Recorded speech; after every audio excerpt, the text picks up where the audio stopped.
It's time for another street circuit in Beijing, but this time we're going back a little bit further in time compared to the Formula E race in the same city. Today we're looking at the Beijing International Street Circuit, which hosted one Superleague Formula event in 2010, and only in 2010. It's also the first time that we've seen the Superleague Formula being featured in this series. I won't go into too much detail as there are videos about this series already, but it was a single-seater racing series where drivers would be representing football clubs rather than countries like the A1GP series used to. Most of their races were based in Europe, but they were off to visit China for an event on a circuit that was 2.72 kilometers / 1.69 miles in length, along with having 14 corners with 5 going to the left and 9 going to the right. However, there was a bit of a problem right from the start. The event couldn't count for points towards the championship. Why, I hear a small proportion of you asking?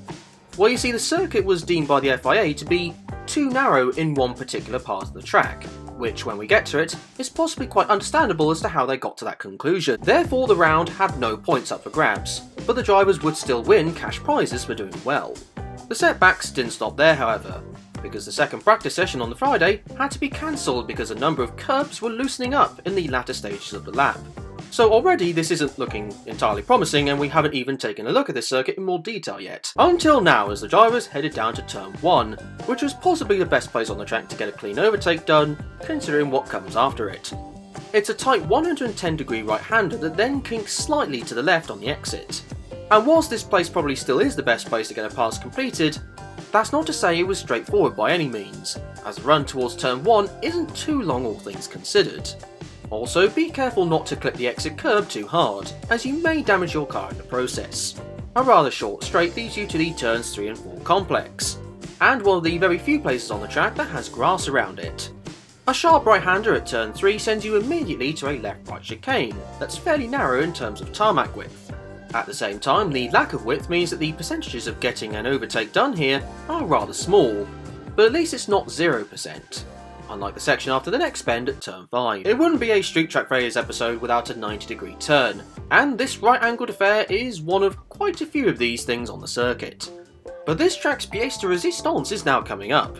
Feast your eyes on a section of racetrack that makes Monaco look like the Cleveland Airport circuit. I mean, technically speaking, you could fit 2 cars here side by side if you really wanted to. I don't know why you would, but still, we are talking about racing drivers here after all. A bridge section across a section of track that goes over the rowing/canoeing park that was used in the 2008 Olympics has a rather aggressive bump before the entry of turn 6, which in turn is a medium-speed left-hander before heading towards a 90-degree right-hander at turn 7, before glorious space welcomes you on the exit. It's still pretty tight all things considered, but compared to the section I just went over, it's not even worth comparing. Next up is the turns 8 and 9 chicane, where there is a bit of runoff here, especially on the inside of both the 90-degree left and slightly more open radius 90-degree right. Almost immediately after turn 9 is yet another 90-degree corner at turn 10, this time going to the left. And that paved runoff area you briefly had has gone away again. It's then yet another fairly short straight that sends you over to the 11th bend on this track, which is a 90-degree right-hander, and is also one in which you could get wrong quite easily. Although it was a corner on this track that had the potential for overtaking opportunities, but it would have been rather dependent on getting a good exit off of turn 10. It's then another 90-degree right-hander at turn 12 before we head back onto a reasonably long straight. That being said, the final section on this circuit is all about commitment and getting the line spot on. Turns 13 and 14 is an incredibly fast left-right chicane. Don't take any liberties on the inside wall, as that doesn't budge whatsoever. Yet at the same time, there is one aspect of the chicane that drivers had to bear in mind. Whilst there is quite a lot of track width entering the chicane, you can't use all of the space available, because if you go too far to the right hand side, you run the risk of going over one of the pit lane entry lines, which you're not meant to do. Whilst this does mean that the actual entry transition to the pit lane was quite smooth, it did lead to the chicane being a bit more awkward to navigate. The addition of the chicane also meant that the run across the start-finish line on the not straight straight was a fair bit shorter, which goes back to the point that I made earlier about this track, in that turn 1 still wasn't an easy place to get a move completed. At the same time, now that we've gone over the start-finish line, it means that we've completed a lap of the Beijing International Street Circuit. However, this event would end up having further issues, beyond the issues with a non-championship event and loose curbs. although admittedly there's not a lot that can be done about what ended up happening. Rain would begin to fall during the second race, which ended up causing absolute chaos, to the point where a red flag had to be displayed midway through. Whilst the race was restarted, when it got restarted, it created what in my opinion is perhaps the closest we'll ever get to seeing what motor racing would look like during an apocalypse. Particularly from the onboard cameras, it looked rather terrifying from the driver's perspective.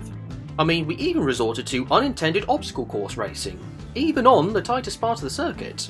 This event would be a one and done affair, as you already know, but as far as tracks go, issues aside, I don't find this circuit particularly interesting.